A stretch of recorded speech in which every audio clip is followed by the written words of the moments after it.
sebuah film klasik bercerita sekelompok peneliti Amerika di Antartika yang diburu oleh bentuk kehidupan luar angkasa parasit yang dapat meniru organisme lain dengan sempurna. Bagaimana review dan dongeng filmnya? Cerita dimulai dengan adegan sebuah helikopter Norwegia yang mengejar seekor anjing husky di tengah hamparan es Antartika.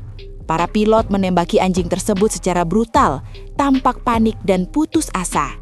Anjing itu akhirnya mencapai sebuah stasiun penelitian Amerika yang dikenal sebagai Outpost 31. Para peneliti Amerika yang tidak memahami alasan pengejaran tersebut terkejut melihat kegilaan orang-orang Norwegia itu. Sebuah kecelakaan terjadi, menewaskan pilot Norwegia, sementara anjing itu diselamatkan dan dibawa masuk ke dalam pangkalan. Di Outpost 31, tim peneliti dipimpin oleh Gary dengan R.J. McCready sebagai pilot helikopter yang berkepribadian keras dan skeptis. McCready adalah sosok individualis, perokok berat, dan cenderung menjaga jarak dari rekan-rekannya. Kehidupan di pangkalan awalnya berjalan normal, meskipun penuh kebosanan dan rutinitas. Namun kehadiran anjing misterius itu perlahan mengubah segalanya. Anjing tersebut ditempatkan bersama anjing-anjing lain di kandang. Pada malam hari, makhluk itu memperlihatkan wujud aslinya. Tubuhnya terdistorsi, membuka tentakel dan organ asing yang menyerang anjing-anjing lain. Adegan ini menjadi titik awal teror sesungguhnya. Tim segera menyadari bahwa mereka tidak sedang menghadapi hewan biasa, melainkan sesuatu yang jauh lebih berbahaya dan tidak dapat dijelaskan secara logika. McCready dan beberapa anggota tim pergi ke stasiun penelitian Norwegia untuk mencari jawaban. Di sana, mereka menemukan pangkalan yang telah hancur dan membeku dengan mayat-mayat yang mati secara mengerikan. Salah satu temuan paling mencengangkan adalah bangkai makhluk aneh yang tampak seperti hasil gabungan berbagai organisme. Dari sisa-sisa penelitian Norwegia, mereka mengetahui bahwa makhluk tersebut adalah entitas asing yang telah terkubur di bawah es selama ribuan tahun. Dr. Blair, ahli biologi tim, melakukan otopsi terhadap makhluk itu dan menemukan fakta mengerikan. Organisme tersebut mampu menyerap dan meniru sel makhluk hidup lain secara sempurna. Artinya, The Thing bisa menjadi siapa saja. Setiap anggota tim kini berpotensi bukan manusia. Penemuan ini memicu kepanikan dan paranoia. Tidak ada cara mudah membedakan manusia asli dengan tiruannya. Blair mencoba mensimulasikan penyebaran makhluk itu menggunakan komputer dan menyimpulkan bahwa jika The Thing mencapai dunia luar, seluruh umat manusia dapat punah dalam waktu singkat. Ketakutan ini mendorong Blair menjadi tidak stabil. Ia menghancurkan alat komunikasi dan kendaraan agar tidak ada satupun yang bisa meninggalkan pangkalan.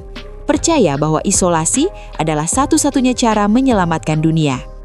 Akibat tindakannya, Blair dikurung di gudang terpisah. Sementara itu, ketegangan di antara anggota tim semakin meningkat. Kepercayaan runtuh dan setiap interaksi dipenuhi kecurigaan. Beberapa anggota mulai mati dalam keadaan misterius. Tidak jelas siapa yang telah terinfeksi dan sejak kapan.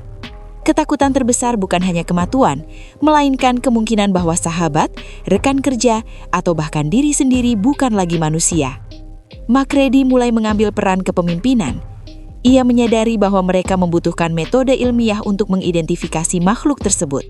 Bersama Dr. Kapper, mereka mengembangkan tes darah berdasarkan teori Blair bahwa setiap bagian tubuh The Thing memiliki insting bertahan hidup sendiri. Dalam salah satu adegan paling ikonik dalam sejarah film horor, darah setiap anggota diuji dengan kawat panas. Ketika darah Palmer bereaksi secara eksplosif, kepanikan meledak dan identitas salah satu tilkoan akhirnya terungkap. Namun pengungkapan ini tidak mengakhiri teror, justru berlawanan. Makhluk itu semakin agresif dan destruktif. Setiap kali terungkap, ia berubah menjadi bentuk grotesk yang menjijikkan, memperlihatkan betapa asingnya dan tidak manusiawinya ancaman yang mereka hadapi. Efek praktis yang digunakan menampilkan transformasi tubuh yang mengerikan, memperkuat rasa horor visceral. Seiring berjalannya waktu, jumlah anggota tim semakin berkurang. Blair yang sebelumnya dikurung ternyata telah terinfeksi dan diam-diam membangun pesawat kecil untuk melarikan diri dari Antartika. Hal ini membuktikan bahwa The Thing tidak hanya mampu meniru fisik manusia, tetapi juga kecerdasan, strategi, dan kepura-puraan emosional mereka. Menyadari bahwa mereka tidak bisa menang dengan cara konvensional, McCready memutuskan untuk menghancurkan seluruh pangkalan. Rencananya sederhana namun ekstrim, membakar segalanya agar makhluk itu tidak bisa bertahan hidup. Dalam upaya terakhir, MacReady, Charles, dan Gary menghadapi Blair yang telah sepenuhnya berubah menjadi The Thing dalam bentuk raksasa. Ledakan besar menghancurkan Outpost 31, meninggalkan Antartika kembali sunyi dan membeku. Di tengah reruntuhan, MacReady menemui Charles. Keduanya kelelahan, terluka, dan dikelilingi kegelapan dan dingin yang mematikan. Mereka tidak tahu apakah salah satu dari mereka adalah manusia atau tiruan. Dengan sisa minuman dan tawa pahit, mereka memilih untuk menunggu akhir bersama, membiarkan waktu dan suhu menentukan nasib mereka. The Thing berakhir dengan ketidakpastian yang menghantui. Tidak ada kepastian menang, tidak ada penjelasan moral yang jelas, hanya keheningan dan rasa curiga yang tersisa.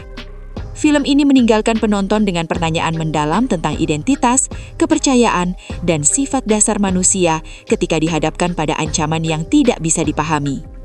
Dengan atmosfer yang mencekam, musik minimalis karya Ennio Morricone, serta efek visual revolusioner dari Rob Bottin, The Thing 1982 kini dianggap sebagai salah satu film horor terbaik sepanjang masa.